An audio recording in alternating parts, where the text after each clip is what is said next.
And we're live on match day as Doug reaches for a buffalo wing.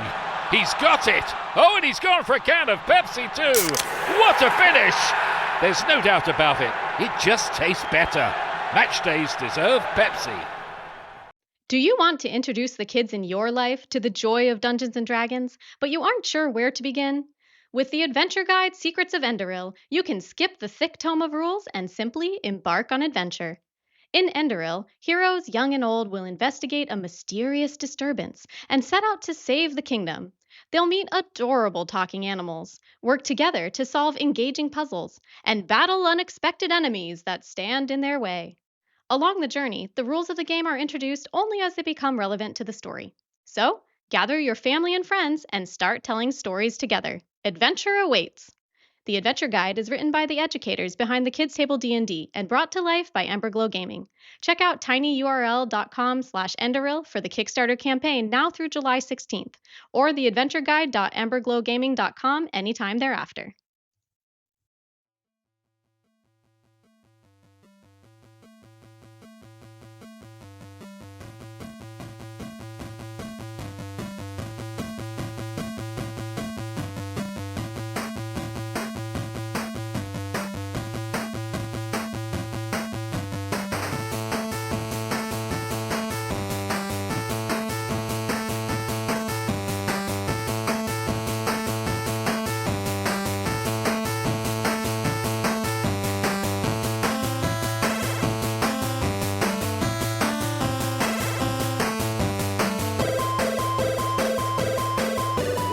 Gamers Anonymous, the podcast where everyone's welcome to the table, but of course, as always, no one knows whose turn it is.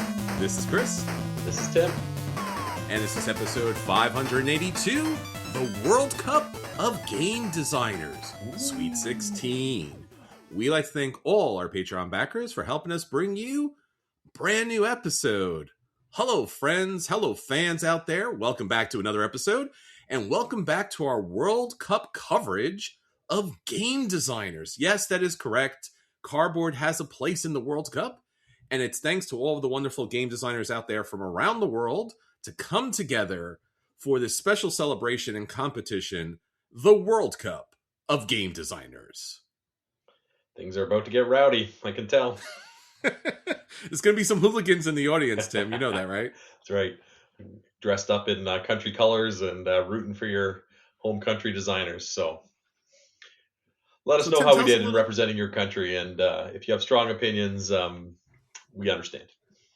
Yeah, so we wanted to bring together a World Cup of game designers that are representative of their country of origin and take a look at the hottest game designers out there. Take a look at the hottest game collections that they've put together in their ludology. And, do a little bracketing, do a little competition, do a little battling, and see in the end who reigns supreme, Tim. There can be only one. There you go. There's your Duncan MacLeod moment there. So, Tim, how'd you come across this list here? So, I thought it'd be fun to look through the top 100 games on Board Game Geek, pull up their designers, and see if I could find information on where those designers call home.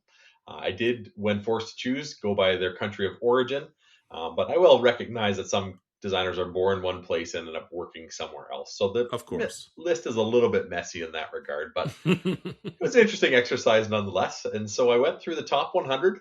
As I came across a designer, I looked where they were from, and that's how I came up with our seeding. So if the first country I came across was Germany, that would get the number one seed. It's actually England is going to get the number one seed. And then I went down the list, and as I came across new countries, assigned them a seed and sort of built the teams of designers for each country as I went. So I threatened Chris before the episode, I'm going to put him on the spot a bit and see if he can figure out what designers for what countries.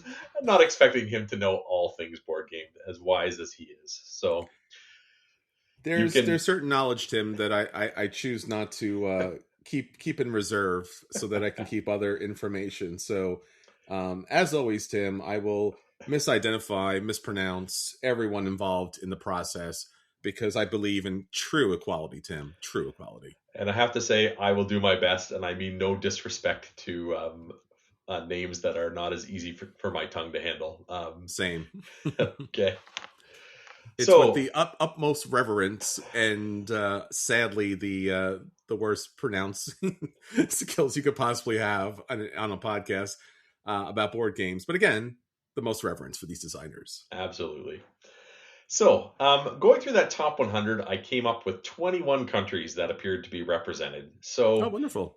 I'm gonna pull two out of the mix right off the bat because there are two countries that have just a ton of designers that have made the top 100.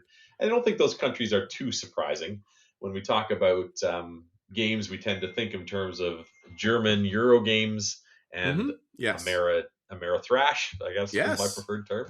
But so the USA and Germany by far and away had the most designers in the top 100. So my thought is we'll save those for one final matchup where I'm going to force Chris to choose once and for all before between his Euro games and his Amerithrash games. Oh no. Based on their designers, and the rest will absolutely have to be burned, Chris. So I hope we're ready for a purge. Oh, geez. I mean, my country of origins versus where my heart is in Germany, where my games live. No, Tim, no. We'll save that for the grand finale. I thought it would be more interesting to pit some of these other countries against each other and Sure. see who makes it through the brackets. Yeah, I think in part, Tim, this idea that you had come up with was also to, spotlight some of the countries and some of the designers that typically don't get that kind of recognition because they're typically from smaller markets or smaller countries and are not in the kind of medium mainstream. And we really want to kind of highlight all of those wonderful designers and designs and countries of origin that really add to our enjoyment and the wonderment of tabletop gaming. Yeah, I have to say, to make the top 100 on BGG is a great feat. And Oh, yeah. some of these games I know, and I have to admit, I didn't know the designers of some of the top 100 games. And so looking into this was really something I found kind of a rabbit hole to go down. So I hope you listeners all enjoy the ride along with us. Before we start the top 16 bracket, I will give honorable mentions to 3 other countries that aren't going to get a chance in the bracket. Oh, they didn't make the cut, man. That happens with the World Cup, Chris. You got some countries that are favorites that just don't get into competition. So those 3 countries are going to be Australia. Oh, yeah. The designer of Blood on the Clock Tower is from Australia. So yes. Stephen Medway. Apologies, but you're not making the cut just yet. Oh, jeez. Japan, which is a surprise to me. There's quite a big board game industry in Japan, is my understanding, and There is, yeah. Definitely, if we went further than the top 100, I think we'd run into lots of Japanese designers. 100%, yeah. But the only one represented in the top 100 is Hisashi Hayashi from Bomb Busters. Oh, wow. Also did Yokohama and Trains were some popular games from him. So okay. Respect to him, but Yes. not going to get into the competition. And finally, Norway. Oh, wow. Finished in the 21st slot. Oh, So sorry. Christian Amundsen Otsby and Alif Svensson designed Revive, Santa Maria, and then Svensson also designed The Magnificent, which I thought was also a great game. So, oh, sure, yeah. Honorable mentions to Australia, Japan, and Norway. And so, if you're dressed up in those colors, my apologies, but you're going to get sent home prematurely here. Yeah. Tim doesn't have an email address yet, but so you could just yell things in your country of origins language into the podcast player of your choice, and Tim will somehow psychically feel a little bit of that kind of country's rage. So, Right. And Tim is now obviously not allowed to travel to those countries any longer. Yeah. Again, respect to all of you. All right. So let's dive into our first bracket. We're going to put the number 1 seed. And if you think of what the top ranked board game is on Board Game Geek, that'll be your clue as to what designer I'm thinking about here, Chris. An English design. I mean, you kind of gave it away a little, Tim, didn't you? Is it not England, Tim? Yeah, England. Yeah. So the designer that gets the number 1 slot there is Martin Wallace. Yeah, we got brass. Yeah. But Martin Wallace also did some other good games, Age of Steam and that whole series with trains. And a game I really enjoyed was Anno 1800. Have you played that one? Oh, sure. Yeah, we played that a lot. Yeah, it's a fantastic game. And he's going to get some assists from some other English designers in the top 100. Jamie Jolly, who did Oathsworn Into the Deepwood. I've not played that one. Mm-hmm. And Nigel Buckle from Voidfall and Imperium fame. Now, that one's a bit of a stretch because he's born English, but my understanding is he works in Macedonia. So I don't know if Macedonia would have made the cut. It probably would have been an honorable mention. But so our first team up is England, captained by Martin Wallace. So kind of a strong contender. And they're going to go up against our 16th seed, which is going to be New Zealand. So any idea who our New Zealand designers might be, Chris? Well, Tim, I'm going to have to go with the obvious joke here. It's got to be, was it Australia's? It's with the Z. Remember that game with Cthulhu running kind of the lands out there? But no. It's got to be something Cthulhu-esque, no? No.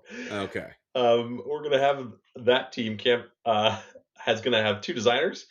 Actually three, sorry. Carl de Visser, who is the designer of Endeavor, Deep Sea, and Endeavor Age of Sail. And then the probably more recognized designer in my head was Shem Phillips, and partnered with S.J. MacDonald for Paladins of the West Kingdom, Architects of the West Kingdom, and Viscounts of the West Kingdom. So I assume you played some of those, or at least I hope you have, Chris, in terms of the West Kingdom series. Yes, no, I played several of those games. It's quite an impressive collection. I mean, back in the day, you only saw that kind of output from like Uwe Rosenberg or Stefan Feld, and that whole collection of games really kind of, it's at first it was like, okay, these are kind of yet more medium to lightweight kind of Euro games, and I've seen it, and then you keep seeing it, you're like, oh, okay, that's a little slight change on a theme and a little bit slight change, and then eventually it's an empire now. Yeah, so I mean, it's been to very me, impressive. they've had quite a range of interesting worker placement mechanics.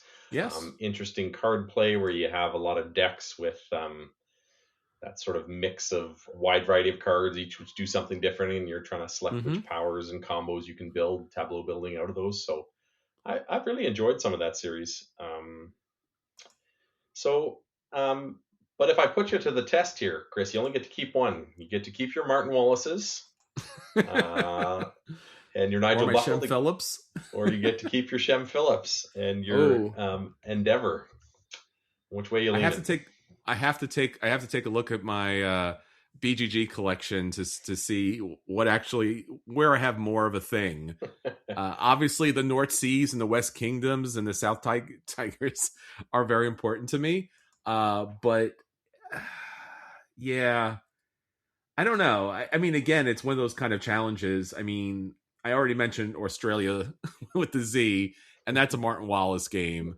And I've really enjoyed a lot of his games throughout, including A Study of Emerald, which is probably, most people don't remember that because it came out, it was like a rare gem from Kickstarter and then disappeared, and they made another version of it. But yeah, no, I'm gonna do Martin Wallace. I mean, it's really hard to outdo a number one seed, especially when it's brass based.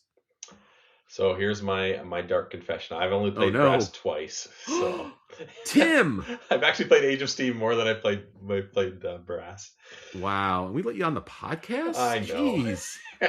So I know some of you are screaming into your microphones or your lack thereof at home and saying you could take this microphone from me and do better. I'm sorry. Aww. But I'm actually to go with Shem Phillips on this one. I know that's a big upset, but I like train games, and I like your Void Falls, your Imperiums, kind of that heavier stuff. But I really like that West Kingdom Civic, and Endeavor is a game that our group has played a ton with the new Deep Sea. It's strategic enough, but enough variability in that box with the different setups and scenarios that we've got a lot of play out of that. So I am going with the underdog, New Zealand. Wow. I mean, again, Lord of the Rings and everything else. Like, there's many reasons. There's many reasons to go along with that. But Tim, that is a takeaway. Well, look. So we've talked about this before when we do our brackets. Tim and I will now fight it out in a battle contest. In the end, there can be only one. It's metal cage match. 2 out of 3. Or Tim, would you rather roll the D20? We should probably roll the D20, right? Because it's a podcast. No one's going to see the fisticuffs otherwise. Yeah, too much hooliganism gets us kicked out of the stadium. So we'll leave the hooliganism to all the listeners out there, so they can clash. I mean, Yeah, that's a thing. So I'm going to roll your standard D20 here, as I'm showing to our officiate Tim over here. I got our D20. Odds or evens, Tim? What are you feeling? I'm feeling odd. What would Shem do, Tim? What would Shem do? I'm feeling odd. You're feeling odd? Okay. And we have 13. There is the upset of all upsets, Tim. Our final seed upsets our first seed. And let the hate mail start rolling in. Again, no email address for me associated with this podcast, but we'll take it. So the Battle of the Commonwealth goes to New Zealand. We may have a few other Commonwealth countries that show up coming later, but England's not having a good time these days, Tim. I do love you, Martin a Wallace. lot. If you ever listen to this, I'm sorry. All right. Well, the number 1 seed gets knocked out. Unbelievable. All your prediction markets are just crashing now, Tim. You know that's what's happening. We just lost all credibility. No, we didn't lose credibility, but someone lost a lot of money, and it probably wasn't me, right, Tim? Right, Tim? I don't know if people are allowed to bet on our podcast, but here we go. There's somebody out there, and there's got to be at least one person. Alrighty. So our 2 and 3 we're going to skip, which are Germany and the USA, and our number 4 country is going to become our number 2 seed. Ooh. And that is Italy. I've heard of it. Yeah. There's quite a list of designers that are going to make this Italian team. Again, these are some of the names I'm going to start to butcher, and I apologize. So Roberto Di Meglio and Marco Maggi and Francesco Nepatelli, known for War of the Ring, Battle of the Fire Armies, and Dune War for Arrakis. So a pretty good catalog there. Yeah. And then I'm going to add into that team Simone Luciani, known for Barrage, Grand Austria Hotel, Zolkin, Darwin's Journey, Voyages of Marco Polo, Nucleum. And his design team includes Virginio Gigli and Flamina Brasini. Overlap quite a bit on some of those design credits. So that's quite a powerhouse team, in my opinion, here, Chris. That is quite a powerhouse team. I mean, the Italians have owned this Euro market for quite some time. Typically, we think about the Germans, but the Italians are really a mainstay here, and they're everywhere, and they are in a lot of different types of games too, not just your traditional Euro games. So they're going to be hard to beat, Tim. Yeah. So the number 15 seed is going to go to Spain. Ooh, okay. Yeah, and so I don't think Spain is a hotbed of design area, but you have a strong team in Isra C and Shay S, who did White Castle and Red Cathedral. So small but mighty. Those are some pretty heavy hitting titles that have made the top 100 with White Castle. So I've definitely enjoyed those ones too. It's a much smaller list of games. If we're gonna only keep one list or the other in my collection, I guess I'll go first and say that I would have to go with the Italians, just with the number of games, and some of the games in that list are just all-timer. Yeah, those are big, epic experiences, and that's really top-notch players throughout. As you mentioned, the Spain games are no slouch. They're smaller, a lot more fit. Get those in between the large, heavy Euro games, simulation games, war games out there. So, certainly apples and oranges as far as game designers and ludologies are concerned. But yeah, Tim, I'm going to agree with you here. It's got to be the Italians. They're just owning pretty much every genre in the kind of Euro market. So I'm going to go with them as well. So the Italians move on. Okay. The third seed for our brackets is a bit of a surprise, but Sweden comes in as our third seed. There's really only one sort of design team I'm aware of in Sweden that makes high rankings, and that's the Frixelius brothers. Captained by Jacob Frixelius, with Terraforming Mars, Ares Expedition, Terraforming Mars, the dice game, and all things Terraforming Mars. Yes. A little game you may have heard of, Chris. I think I'm a bit familiar with it. I've seen, I've heard, I've read things about it. Yeah, definitely. Perfect. And they are up against our 14th seed, Canada. Oh, Canada. No bias here. Oh, no. So our team is definitely going to be captained by a certain gentleman by the name of Eric Lang. Went with Lang, huh? Yeah. So Cthulhu Death May Die, Blood Rage, Rising Sun, Chaos in the Old World, Ankh, Marvel United. Eric's had his hand in a few board game design pies, especially through his days at CMON. I'm glad to see that you're claiming Lang, because Lang's been around a little bit, and he's definitely been known best for his hybrids as far as the Euros and the Ameritrash games. And he's kind of owned that space. He's been very powerful with, throughout all his little collections here and there, and just it really has owned the market. He's just such a mega mind out there. And typically when you see anything that's incredibly popular, it's probably a Lang game. Yeah, he designs at that sweet spot that I think is very accessible, and that is his professed goal. I think in his position he's in now is to try and bring more strategy into mass market games. And so Life in Reterra I played recently for the first time. I didn't mind it. I didn't think it was hobby game breaking, but it was a solid and reasonably priced, available at your Amazon Indigo type locations. So I think he's still got some gas in the tank. Yeah, he came up with the whole United series. So you had your Marvel United, DC United, and that was so popular among so many people. The Kickstarters were insane. I should know, I own it. But obviously his Blood Rage, his Rising Sun, and Ankh and everything else out there. So again, very all crowd pleasing games. But Tim, are they more powerful and more epic than a Terraforming Mars? Ooh, this one's a tough one for me, because Terraforming Mars, I've sort of, between that and Underwater Cities, sort of indicated are some of my favorite games of all time. So I really struggle. I don't want to give up Terraforming Mars out of my collection, but if you're going to make me pick between that and all those games by Eric Lang, I think my patriotism is going to weigh a little on me here. I'm going to have to go with Canada. Okay, Tim.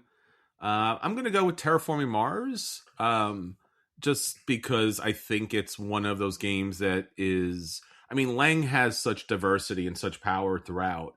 Terraforming Mars is just a monolith. And, it's just been there for so long. You mentioned all the different kind of spin-offs from it, but generally, everybody knows Terraforming Mars.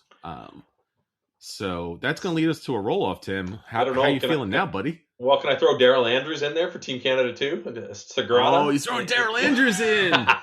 He didn't make the top 100, but I think Daryl Andrews is a great designer too. Mistwind, I love. So oh, yeah. I'll just, Canadian designers, come on. You want to bulk up the team? You want to pull in some mercs in there in the last second? I think that's cheating by my definition of how I made this list, but that's okay. You can fill out your team a little bit. Yeah, it's hard because, like you said, you have with Lang, you probably have one of the best designers who's ever lived, versus probably one of the best games that for a modern market that's ever existed. So it's really hard. I don't know if Lang... Blood Rage, is Blood Rage better than Terraforming Mars? Would you say that Blood Rage is Lang's best game? Probably. I will say I can get Blood Rage to the table more easily than Terraforming Mars. Yeah, that's true. But anyways, I'll let you keep your vote. I'm just giving you a hard time. No, they're both... again, it's really hard because, like I said, it's designer versus the designs that come from them, and Lang obviously has such a gigantic ludology throughout. All right, Tim, pick a number here. You're going odds or evens? I'm going to stick with odds. I'm going to stick with odds. We got 17. Oh, that's me again. Never mind. That's you again, Tim. You were disappointed by that? You almost got deported. Go Team Canada. Jeez. I do know my odds from even, honest. What do you do again for a living, Tim? Yeah, never mind. It's okay, Tim. It's okay. Yeah, all right. You had a long day of actually doing real work, Tim. This is fine. Everyone's fine with it. Okay. Go Team Canada. Second round. Here we go. That's such like a true Canadian who already thinks that they lost and very apologetic about it. They're like, I guess. Yeah. I knew we were going to lose. I feel bad about it, but sure. Alrighty. Alrighty, we're going back to Europe for the next round. We got our Mm-hmm. fourth seed, the Okay. Czech Republic.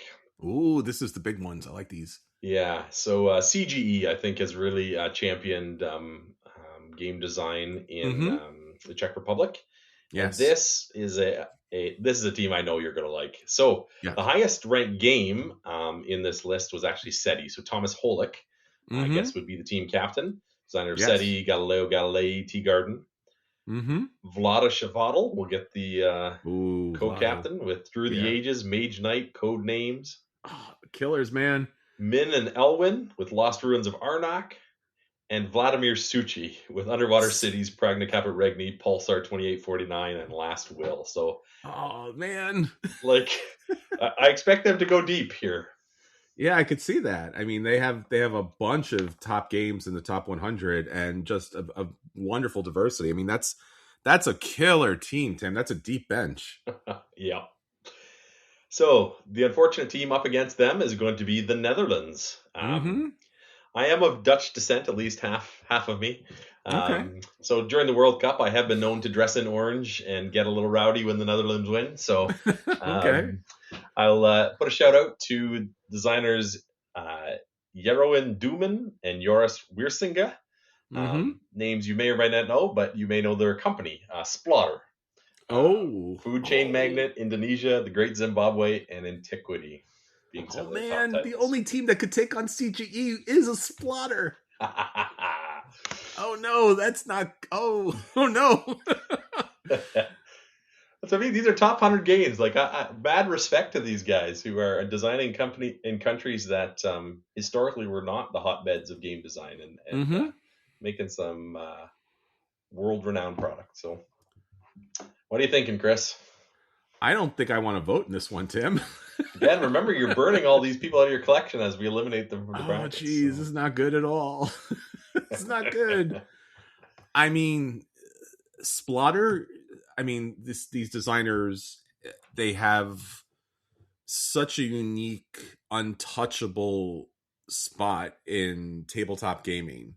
I mean, there's nothing like their games. They are as complicated and complex and as deep as your 18 double X's, but they are as thematically engaging as the most wondrous Euros and the Amerithrash kind of games. Like, they're intense when you play them. CGE just has a catalog of fun. Like, CGE just has like a wonderful catalog and just wonderful designers of. Oh no, Tim, no, no. I think when I think of these two companies, I hope I don't mean any disrespect to Splotter when I say this, but they feel a little more rough around their edges, indie designer kind of feel. Yeah, but yet purposely so, I think. Yeah, massively successful and brilliant games. Versus CG, a high level of polish, high art, well play tested, developed. Like, I never fly into any flaws in the games they release. So I mean, yeah. Oh no, see, I can't go that far. CGE's had a lot of just crippling, problematic bombs that were very nice and shiny. And I just haven't played those ones. I've played those ones. I've been there and played those ones. So they have maybe a 2/3 success rate, but they've had some games where, like, Deal with the Devil and that Star Trek one, which those are both games I really wanted to like, and they just did not do well. Fair. For example. But Splotter, I mean, I do agree with you. I mean, they're known for their kind of raw, homemade type of games, but if they do have problems with the Splotter games, it's because they dared to go too close to the sun. I mean, if you take a look, like, Food Chain Magnet is such just an epic, wondrous, amazing, complex, otherworldly kind of design, or Indonesia with just the complications to it, or Antiquity, or the Great Zimbabwe. I mean, like, these are just tremendous games. I mean, they have some smaller games throughout. I mean, Bus is a great game. Oof, Tim. Another consideration for me, though, is what gets to the table. So I have to say, like, I need to be in the mood for Splotter, and I need to have a specific game group willing to play Splotters, where that Czech group includes two of my favorite games, Lost Ruins of Arnak and Underwater Cities. Like, my vote's with the Czech. I'm sorry. Yeah, no, it's not a bad vote. I mean, Vladimir Suchy is one of my favorite designers, hand down. I mean, I've talked about him a lot, and through the ages, I mean, one of the best, if not the best, civilization games out there for sure. Underwater cities and SETI. SETI is just an amazing game. That's relatively recent. So, And our group actually has got a lot of play out of Galileo Galilei too. I know you and Anthony weren't quite as hot on that one. We really have enjoyed that one. So yeah, I haven't played it. Anthony wasn't so hot Okay. on it, but I haven't played that one yet. So I did play Tea Garden. yeah. So other games in that general genre of things. Oh, Tim, no. Splatter versus CGE. You guys can't see it off camera, but Chris is wringing his hands and holding his forehead. He's feeling the strain here. He's in the last sort of penalty time, it feels like. But we're not. We're just at the first round here, Chris. I know, Tim. Ways to go, buddy. Oh no. All right.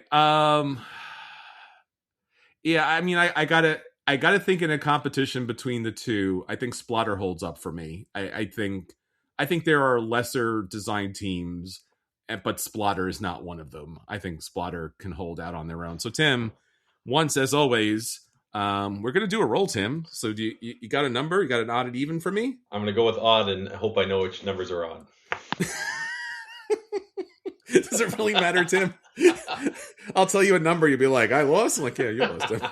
I can't believe I'm voting against the Dutch. That's going to get me some. That's going to get you in trouble, Tim. In my household, yeah. I will be welcome there. You may not so much, Tim. All right, here we go. And Tim, we have 14. Oh, that is an upset right there. It's 13th seed upsetting the Czechs. The Netherlands moves on. That's crazy, but well deserved. The Splatters, they were a little more analytical, Tim. They thought out strategy a little bit more, and they were able to pull together a game plan to outplay CGE a little bit here. Okay. All right, our next bracket. We're going to bring in the French as our 5th seed. Any French designers that come to mind, Chris? And let our audience think for a moment at home.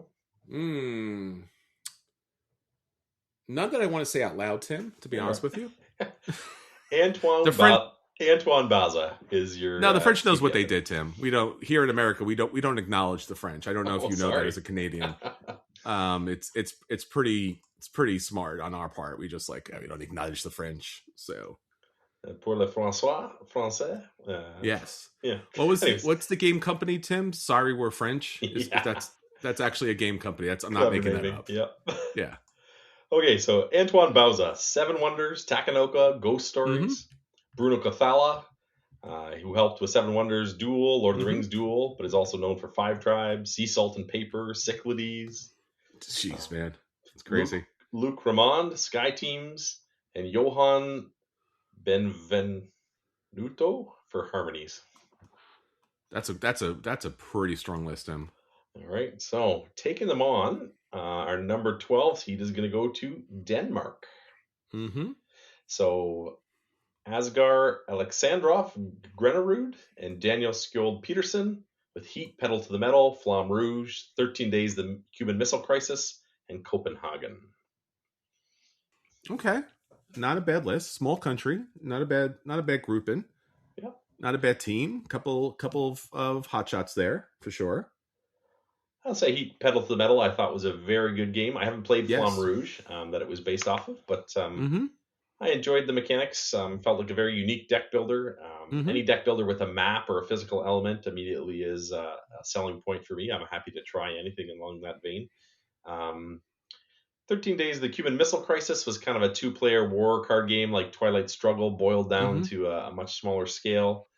I played it once. It was okay. I think it's one of those games I'd have to really get to know the cards to do well in, and I have not played Copenhagen. So the Denmark team, I have to say, is underrepresented in my game plays. I don't know for you, Chris, whether you've played too many of those or not. No, I'm pretty much in the same vein as you are, Tim. Like, I've appreciated some of their game designs, but certainly don't have as robust of a game collection or a design team as the French. I mean, they're just broad and vast, and they just kind of, I mean, just Seven Wonders alone is just one of those big masterpiece, modern day classics that's kind of everywhere. So yeah, I mean, how do you not go with the French at this point? Is there any way not to? I'm in with the French pretty solidly as well. All right. Well, the French moves on to the next round. Okay. This next match is an interesting historical matchup because we're going to have Austria versus Hungary. So the Austro-Hungarian Empire at play here. So from Austria, Alexander Pfister, known for Great Western Trail, Maracaibo, Mombasa, Broom Service, and Wolfgang Warsch as his co-captain with Quacks, Gonchen Clever, and Taverns of Tiefenthal. So pretty solid design teams out of Austria. Wolfgang Warsch especially has been tearing it up in terms of Spiel des Jahres nominations there for a few years. And Pfister the same. So I think pretty solid team out of Austria. And up against Hungary, David Turchi, known for Anachrony, Voidfall, Nucleum, Imperium, Tekenu, Kitchen Rush. And then the guys at, what's that design company?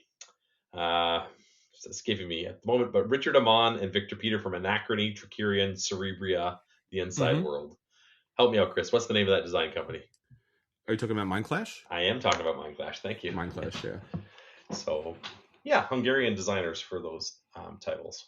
Yeah, Victor Peter. Really love Mind Clash games. They're fantastic, and they're still an up and comer. I mean, we've rated and reviewed their games for many years, and they're just getting better as far as their output's concerned. I mean, there's just so many. I know Anthony, one of his favorite games was Voidfall. One of my favorite games is Tricarion. Nucleum is great. I haven't got a chance to play Nucleum yet. It's definitely on probably my top 5 wish list to play off my friend's Corey's shelf. So I imagine it'll hit the table before too much longer. But it's the only thing I would say about the game. It's a lot. Like you really, it's a lot of things. But if you've played Brass, then you have a general idea of some of the mechanics. I mean, it's not Brass. Don't get me wrong, but it's got some of the Brass. You'll see Brass in it. Let's put it that way. I got Voidfall to the table fairly recently as well. That's also a lot. But we really enjoyed that as a 2 to 3 player game cooperatively. Yeah, I think that's what Mind Clash is really known for, is that their games are a lot. They don't really edit their games down very much, which they probably need to, but certainly they're very good games. So I also have I can't remember the name of the game. I have the Witches game, which was supposed to be like a lighter, sharper version of their games. And it's still a lot for what it is. Fair. And we can't forget Turtzi, who's just kind of probably one of the most famous designers out there working, especially all the solo stuff that he's kind of like incorporated and Star Trek Captain's Chair, which I really love. I think that's a great game. It's a little bit on a lot of symbology. Like you have to be fully kind of engaged with it, but it's another great game, and he's just a great designer. He's out there he's doing everything out there these days. Yeah. I have to say I'm not a huge solo gamer. I'll do a little bit, but Sure. Anthony is probably screaming in his microphone right now, saying you better vote for Turchi. But I swinging back to Austria here for a sec. Like, oh yeah, I really like Wolfgang Warsch's games. Quacks, sure. Gonchen Clever, and Taverns of Tiefenthal are all games that I will happily play anytime. Quacks gets a lot of table time at the store and also at home. My teenage daughter doesn't like too many games, but she likes Quacks, and so sits a lot of players, plays simultaneous. We get it out at home. We get it out at the Giddy Goblin fairly regularly. So that's a big game for me in terms of appeal. And sure. Yeah. Well, so, it's not a how would you say it, Australian designer, but there's the Grand Austria Hotel. that's Makes right. honorable mention there. It's a good game. It is. I'm gonna have to get Hungry here with you, Tim, because Mind Clash is, again, it's a little much, but it's fantastic, and Turtzi is Turtzi, so pretty big stuff there.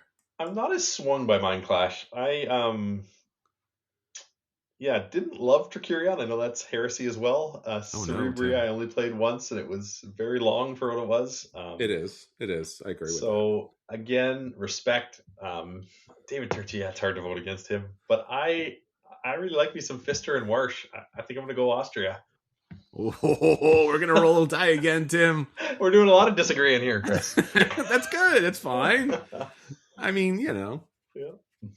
Turtsy's going to find you, though, Tim. I'm just saying. He's everywhere. Turtsy's everywhere. He is everywhere. I agree. All right, odds or evens, Tim? I'm sticking with odds. All right, here we go. 19, Tim. Hey, that's 19. me. Oh no.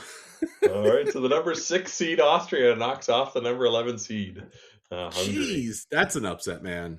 No, that's the way it's supposed to go. The 6 seed. No, Turtsy's upset. I just talked to him. He was here a second ago. Damn it, he's gone.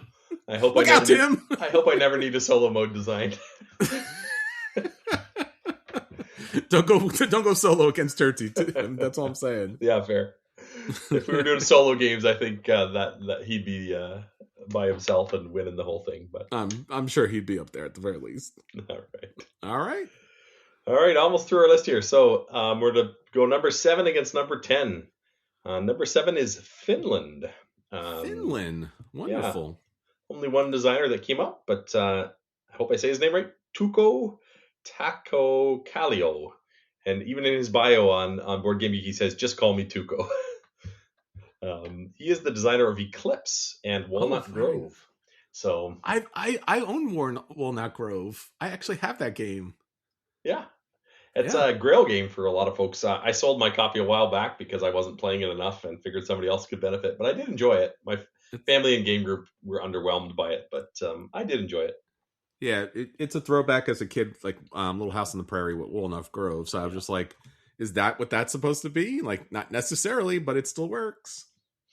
Yeah, my wife and teenage daughter are big fans of Little House on the Prairie, so I thought I could rope them in, but they preferred Carcassonne. Oh, no. And then Portugal. Any idea of any Portuguese designers, Chris? I know I'm going to put you on the spot here for a sec, but... Are we talking games off the 100, or are we talking specifically game designers? There's only one Portuguese designer that comes to mind when I think of things. Well, I mean, there's only one for me, Tim. I mean, I think there's several others, but would that happen to be a Vital Lacerda, Tim? That would be the Portuguese designer of note. Yes, that is the Portuguese designer. But no, there's others. But that's my buddy. I mean, so in the top 100, Kanban makes the list. I believe On Mars is top 100 as well.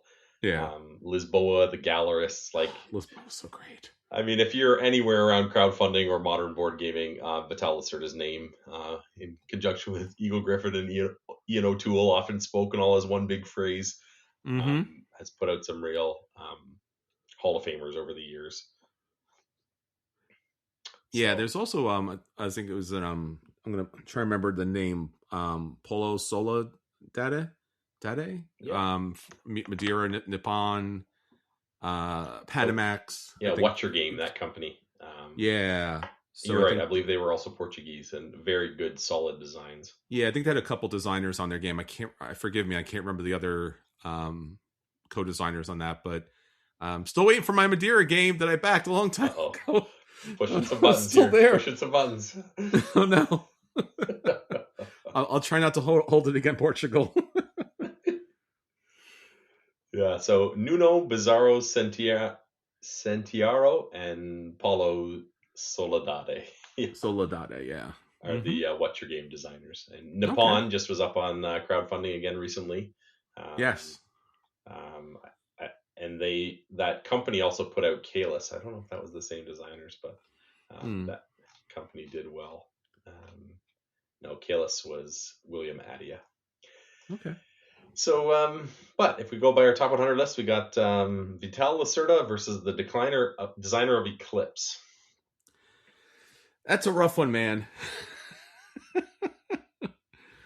I mean, Tim, I'm just going to go with Lacerda. So, yeah, I'm going to have to do the same. As much as I love Eclipse, I've played some of that designer's other games. I didn't find them quite as overwhelming, as quite as exciting. Whereas Lacerda, I've played several of them and just thought, wow, this guy knows what he's doing. Yeah, with his backups from the design team from Madeira and Nippon. I mean, it's kind of hard. It's kind of hard for the Finland team to kind of stand up to that, but I appreciate them placing out there. So fair. It's a good showing, nonetheless. All right, Portugal moves on to the next round. And then we have one final bracket in our 16 starters. Our number 8 seed versus our number 9 seed. We've got Poland versus lumped together Greece and Cyprus. I'm going to put in together as a single team. So from Poland, was not the designer I expected from Poland. I'll get to him in one sec, but the one who makes the top 100 is actually Adam Kopinski of Nemesis, Frostpunk, and Lord of Hellas fame. Ooh, yeah. Yeah, so I forgot he designed Lord of Hellas. Wow, that's been a while ago. Because in my mind, I thought the top Polish designer that comes to mind would be Ignacy Cevicek from Portal Games and Imperial Settlers. We were just talking about that before, Tim. Yeah. And Hiroshima Hex. Robinson Crusoe. Yeah, some banger titles. So pretty active Polish design team. And I want to say that Awaken Realms is Polish as well. So that's a publisher as opposed to a designer. But I'm pretty sure they're out of Poland doing some of these big fancy Euros and dominating the market. Sure. Multi-million-dollar crowdfunding things. But that's not what we're talking today. We're talking designers. So Adam Kopinski. We are talking designers. Yeah, and we'll give an honorable mention to Ignacy Cevicek, even though he's not quite top 100. Versus Greece and Cyprus, we've got Vangelis Bagiartakis, I'm sorry. Yes. And Varnavas Timotheou, who are the designers of Hegemony. Yeah. And Vangelis also designed Among the Stars, was credited on Kitchen Rush and Dice City from AEG back in the day. So those are all good games. Yeah. So I've not played Hegemony. I know you guys, I think, if I'm not mistaken, put that as your game of the year for the year it came out. Yeah, Hegemony was just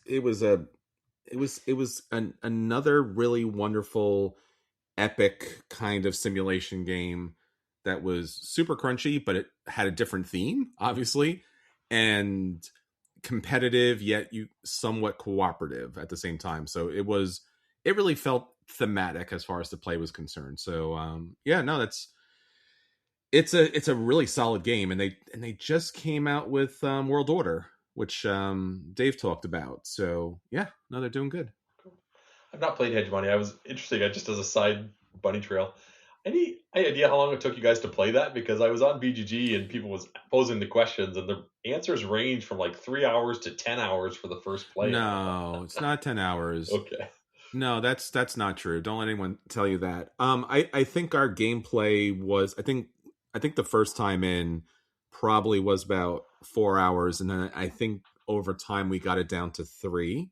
Okay. And it's not as complicated as it seems. In fact, I think if you laid it out on the table with a gamer, like a real gamer, I think they could almost figure it out, because it does come with player aids. It's the only challenge and difficulty is, like a lot of those kind of games, like leader games, like Root, you need to know what the other players' goals and what they do. So that's somewhat of the challenge as far as playing that game, because if you're the working class, you need to know what the capitalists can do, but also you need to know what the government does, and all the other groups. So it's not, please, if anyone's thinking about playing it, it's not that heavy and complicated.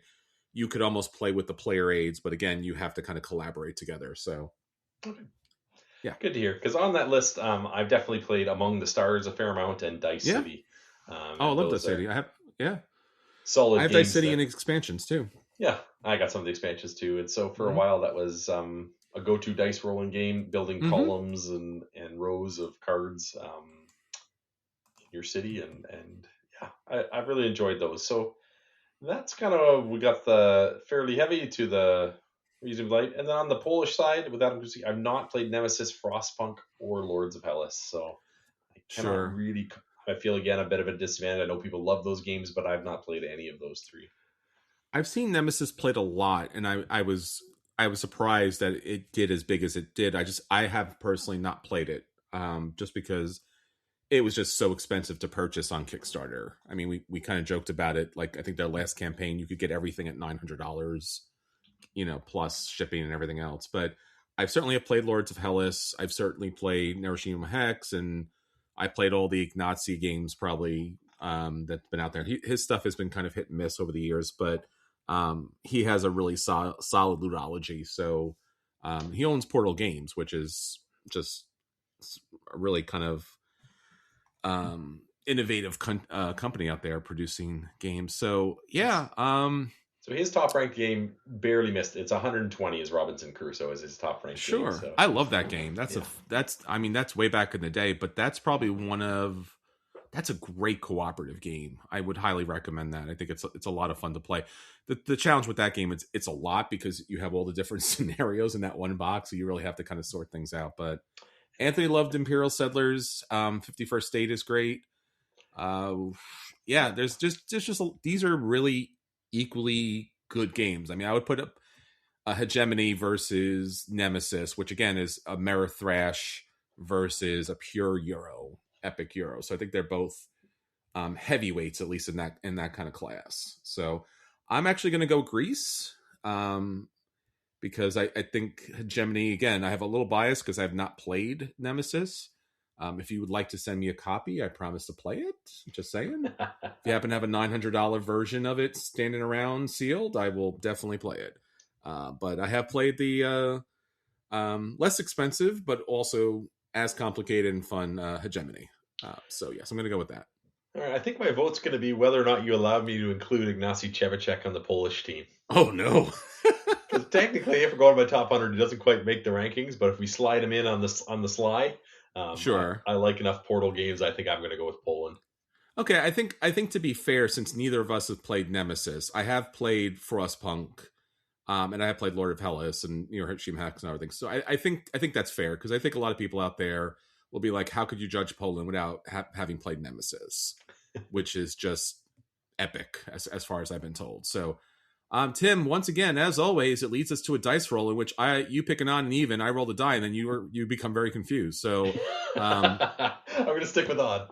You're going to stick with odds. Okay, so you remember 1, 3, 5, 7, right? Okay, good. Here we go, Tim. Tim, that is 14. Oh. That would be an even, Tim. It is. Yes.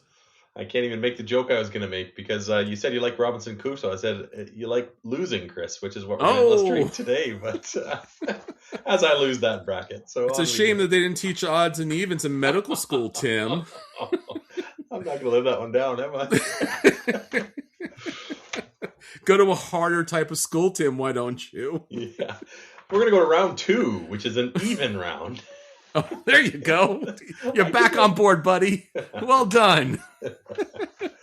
I'm proud of you, man.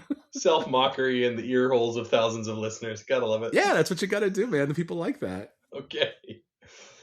All right, round 2 I think is going to be some heavy hitters. So okay, our first bracket is going to be rank 16 New Zealand versus rank 2 Italy. And so just a reminder, the New Zealand team is Carl de Visser from Endeavour and Shem Phillips and crew from the West Kingdom.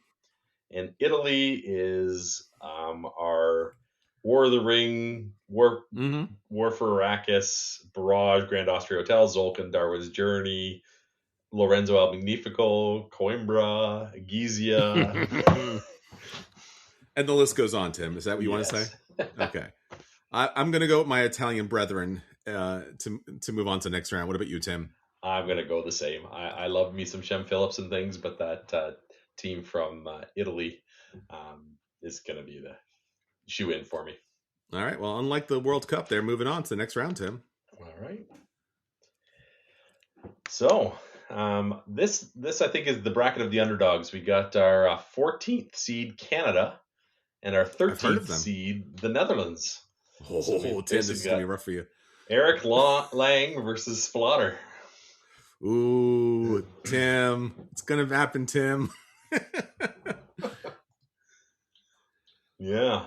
I don't know. I still like me some Eric Lang. Yeah, I love me some Eric Lang. Yeah. I hear you, Tim. You're not wrong. You're not wrong, Tim. That's the problem here. You're not wrong. But are you right, Tim? That's the problem. Are you right? Yeah.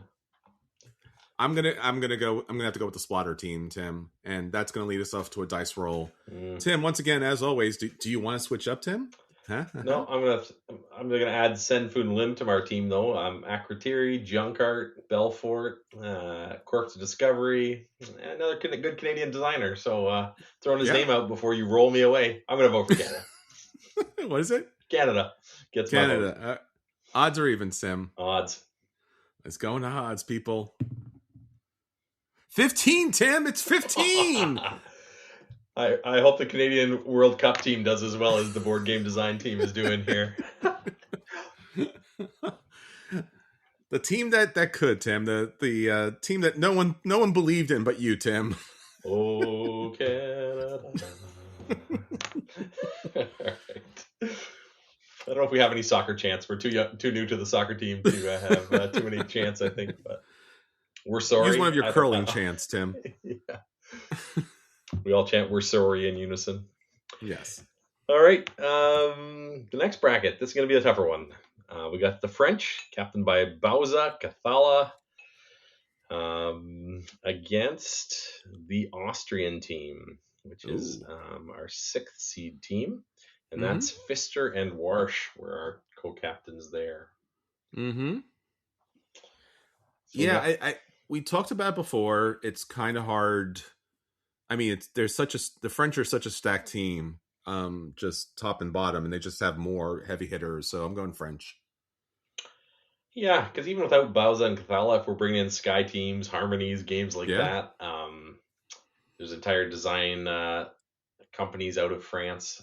Hachette Games carries a wide catalog these days, and I know that's a publisher, not a designer, but sure, just a very dominant team. I think I'm going to go with the French as well. Yeah, I mean, I think the French are typically overshadowed by the Germans, but the French have just wonderful numbers, wonderful companies, and again, another deep bench of just great games. So we're unanimous on that one. French moving on. French move on, man. Okay. And then for our final bracket in the second round, we've got Portugal, captained by Mr. Lacerda, against Himself. Greece and Cyprus, captained by the Hegemony team. What are you thinking, Tim? I'm going to have to go Lacerda. Yeah, it's got to be Lacerda. It's Hegemony is a great game, and they've produced other great games from that country, certainly. But Lacerda is a team in and of himself.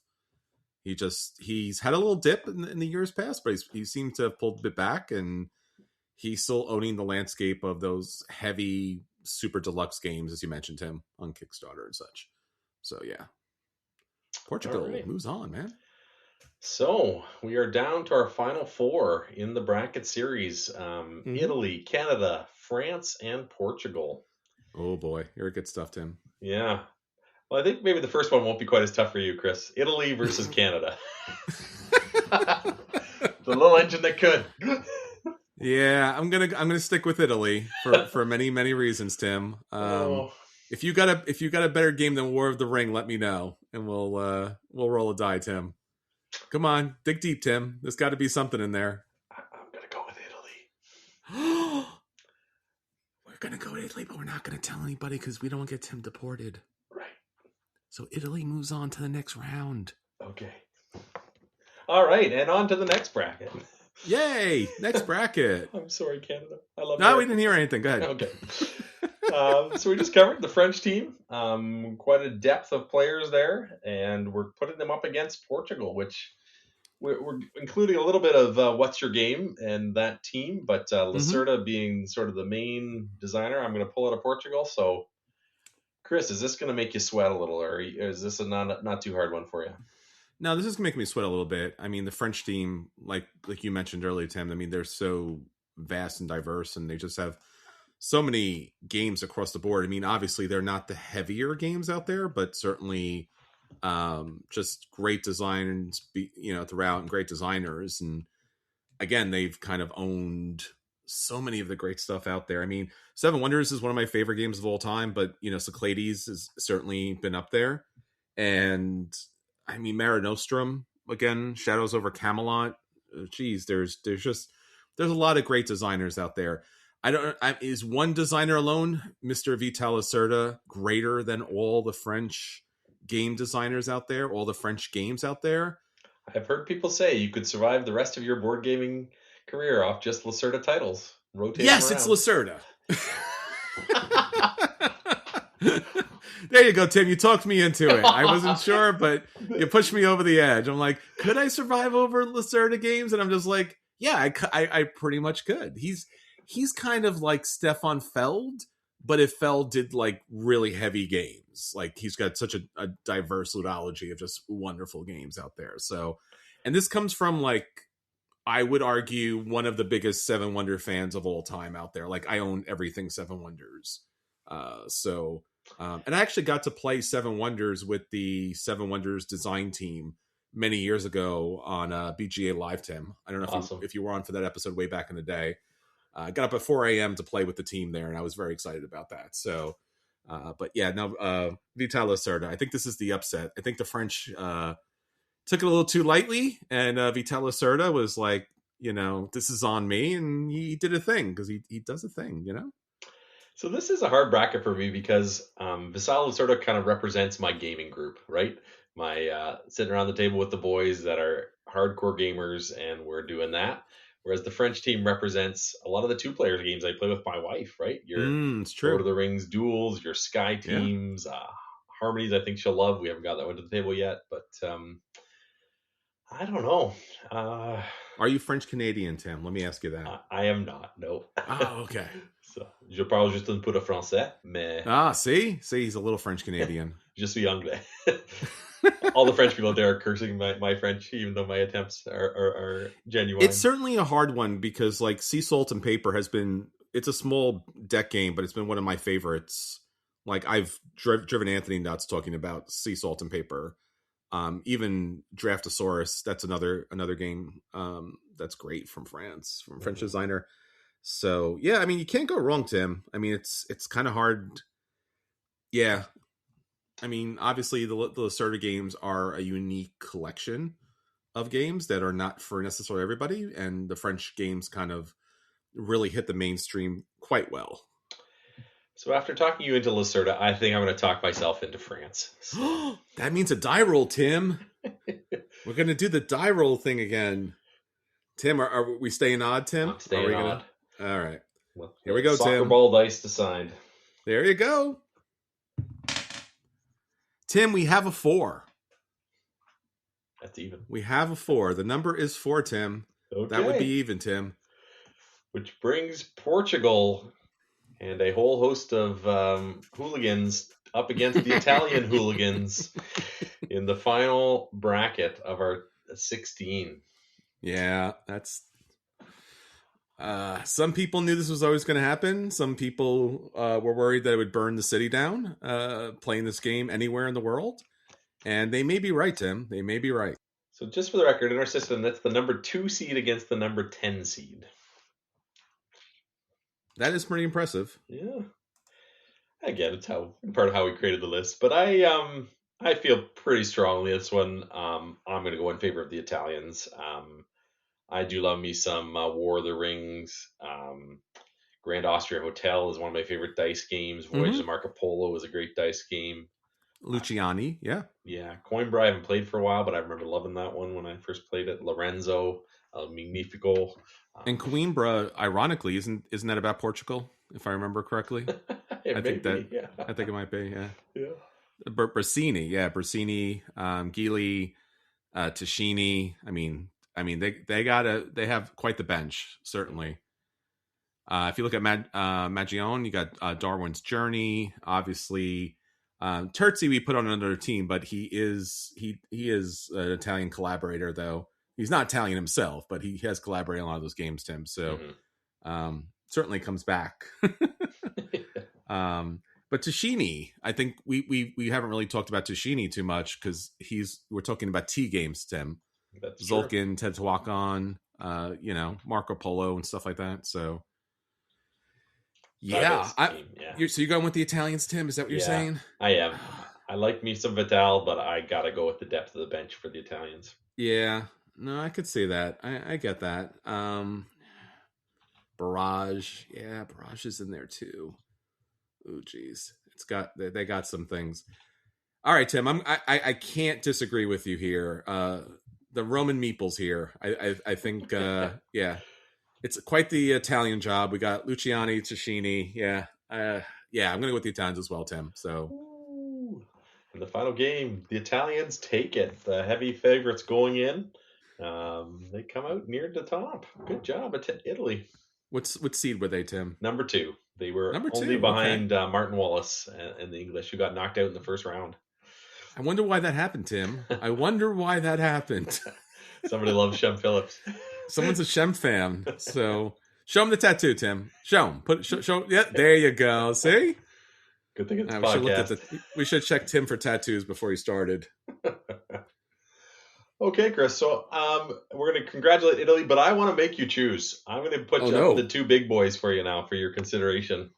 Okay. So in the gaming market, like I think modern Euro type designs are often credited to Germany as sort of the country that got us going. So the top ranked German designer was actually a surprise to me based on the way I made the list was Matthias Wiggy from Arc Nova is the highest. Oh, that's interesting. Game by a German designer, but the hotness, yeah. Next was Jans Rugmüller and Hella Ostertag, designers of Gaia Project, Terra Mystica.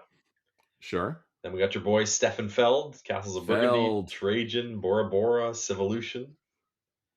The designer that first came to me, my mind for Germany, was actually Uwe Rosenberg. Yeah. East Roden, Caverna, Agricola, Le Havre. Another one of my favorite designers, Matt Gertz, Concordia, Navigador, Imperial, and TK. Rainer Stockhausen from Orleans and Antiplano. Thomas Singh from The Crew. Andreas Seafarth from Puerto Rico, San Juan, Thurn and Taxis. Freedom and Fries from Power Grid. Wow. Friday. Helga Messner from Revive. Michael Kiesling from Azul, Tikal, Heaven and Ale.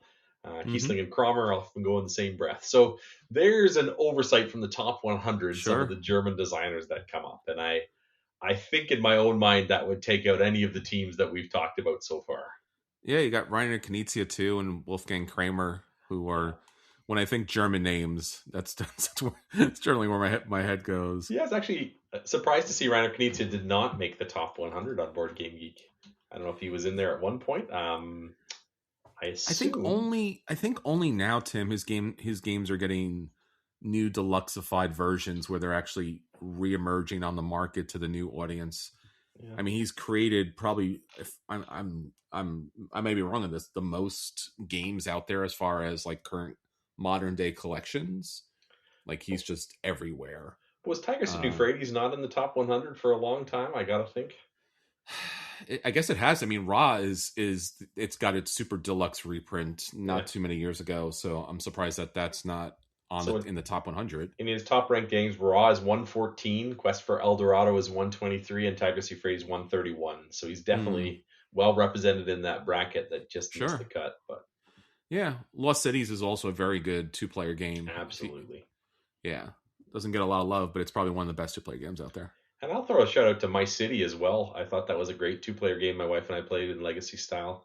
Got all those polyominoes that you love, Chris. Well, we also can't forget. I don't know if you mentioned Klaus Tauber. I did not, but yeah, absolutely. Some Catan love there too. Yeah. You always have to mention Catan. I mean, that people would be very upset if Catan wasn't mentioned. Fair enough. So who we have from the Americans though, Tim? Yeah. So if anyone is going to try to take them down, I'm going to force you to choose. Here we go.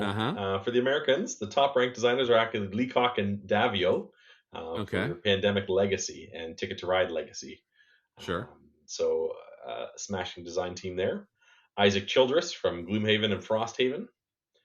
Paul Denon from Dune Imperium and Clank. Corey Konetska from TI4, Star Wars Rebellion, Battlestar Galactica, Eldritch Horror. Wow, these guys amazing. Yeah. Oh no, my list deleted his last name, but R. Eric, is it Rouse from Spirit Island? Jamie Stegmeyer from Scythe, Viticulture, Vantage, Tapestry, all your Stonemeyer games. Nate French from your LCG games, Arkham Horror, Game of Thrones, Marvel Champions, Lord of the Rings. Cole Worley from Root, PAX Premier and Arcs. Elizabeth Hargrave from Wingspan. The Fox Experiment, Mariposa. The team at Chip Theory Games, Tom and Adam Carlson. Sorry, Mhm. Josh and Adam Carlson. They've done Too Many Bones, Elder Scrolls, Hoplomachus. Got James Wilson from Everdell, Randy Flynn from Cascadia, Dan Halligan from Obsession. Got Mm. Ryan Lauket from Sleeping Gods, Near and Far, Above and Below. Nikki Valens from Mansions of Madness, Eldritch Horror. Richard Garfield, a little game called Magic the Gathering. and But King of Tokyo. yeah, Top 100 is Android Netrunner. Yeah. Justin Kempinen from Star Wars Imperial Assault and Love Letter. Thomas Lehman, Race for the Galaxy. Evan Derrick, Final Girl, Detective City of Angels. So your American team is also very deep in that top 100 here, Chris. It is. And you're still claiming Eric Lang, who's also has Canadian citizenship and lived in. All right, you're still connected. He's an American too, right? I'm not giving him up. Damn it! He's ours. Damn it! He can live in the States, but he's Canadian. Oh. Did you mention Isaac Childress? I did, yeah. Gloomhaven, Frosthaven, yeah. Yeah, Frosthaven, Gloomhaven. Yeah. Davido? Rob Davido? Yeah. So I best know him for his legacy games, but he's also, I think, involved in restoration games, if I'm not mistaken. Yeah. Matt Leacock. How about Donald X Vaccarino, Dominion? Yeah, I don't think that made the top 100, but Oh, that's surprising. Yeah. Usually Dominion, was it Intrigue? Usually that's the one that's kind of still floating around the top 100, but maybe it finally dropped out. Yeah, not sure. I'm going to quickly search here and see where they rank in the end. Dominion's 147, Intrigue is 133 on Board Game Geek currently. Oh, so it did fall out of the top 100. Isn't it interesting that Intrigue is higher than actually the base game? So Chris, that's a rough list, man. Yeah, I mean, these two teams, I think, just the depth of those benches. Like I listed off 12 designers or so there for the Americans in the top 100, and the Germans.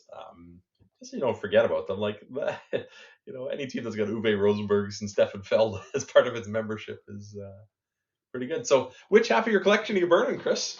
Damn it! It's the Euro Kings versus the Ameritrash Legends, and I'm trying to figure out how am I going to live with myself. You mentioned about what selection collection of games would I want to stick with, or stay with. Oh, geez. I mean, Corey Konetska, TI4, Battlestar Galactica, Star Wars Rebellion. Geez, man, just that alone. I'm also going to throw at you, Tim, Magic the Gathering, which I feel like I could drop the mic right now and walk out just with that alone, because I mean, there are millions of Magic the Gathering fans who that's all they do. That's their lifestyle game, right? That's who they are, and it's been a phenomenal, amazing thing. Also, Pandemic, right?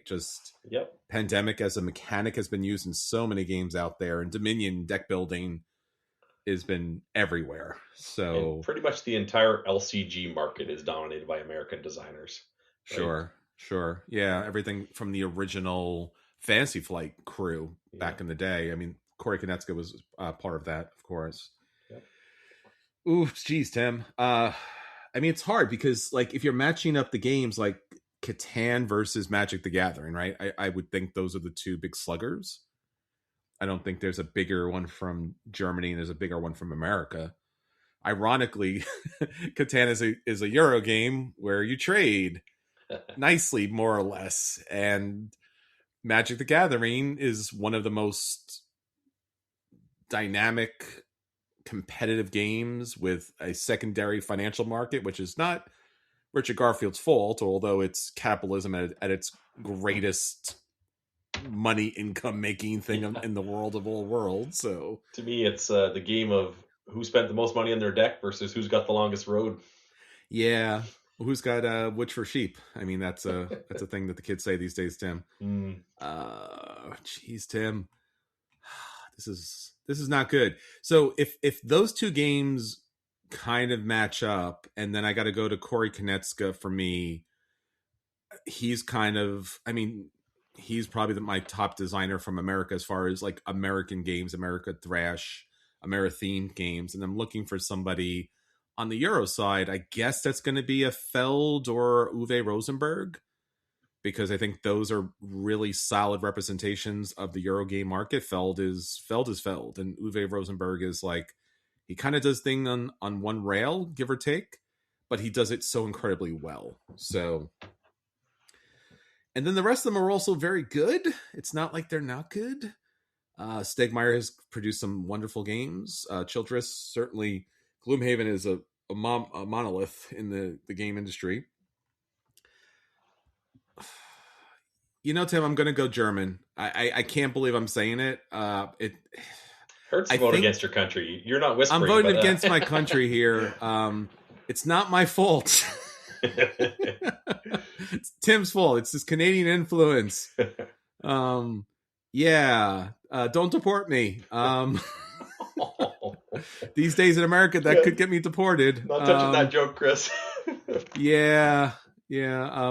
I'm for all our German listeners out there, I might be seeking German citizenship after this.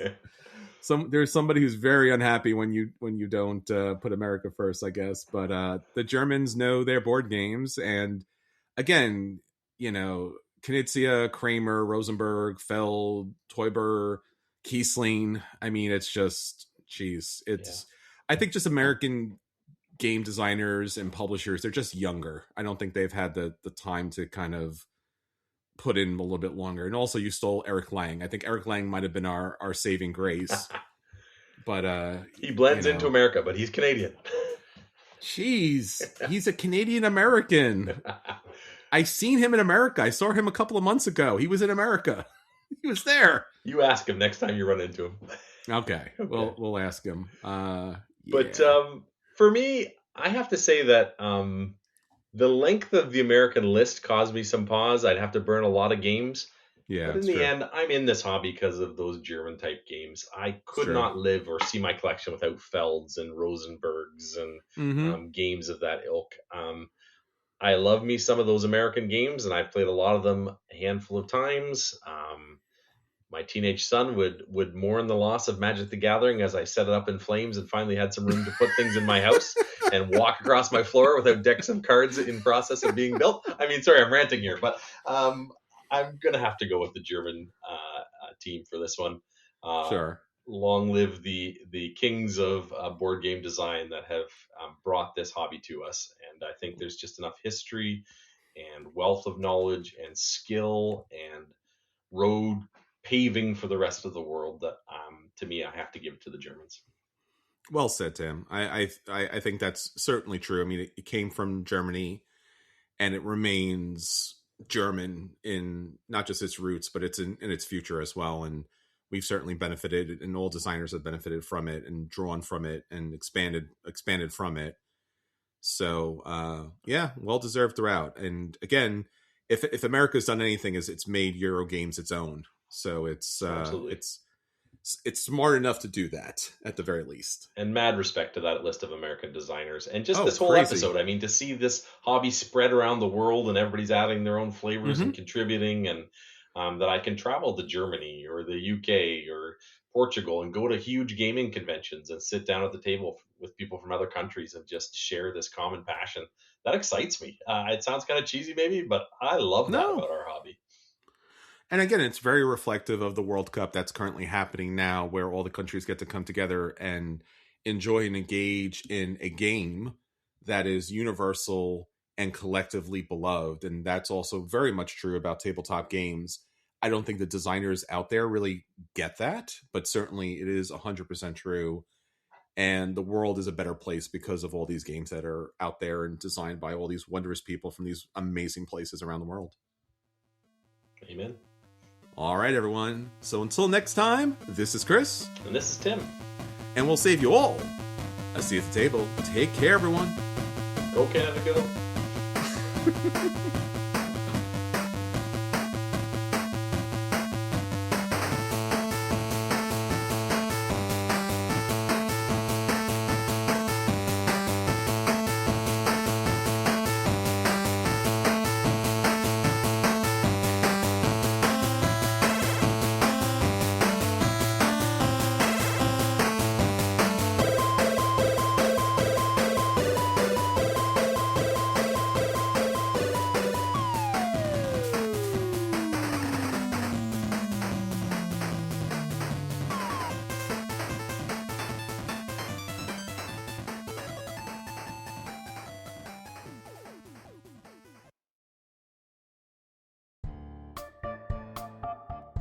Has anyone ever sneered at your love of mysteries? Or thought that your obsession with snooping was a little much?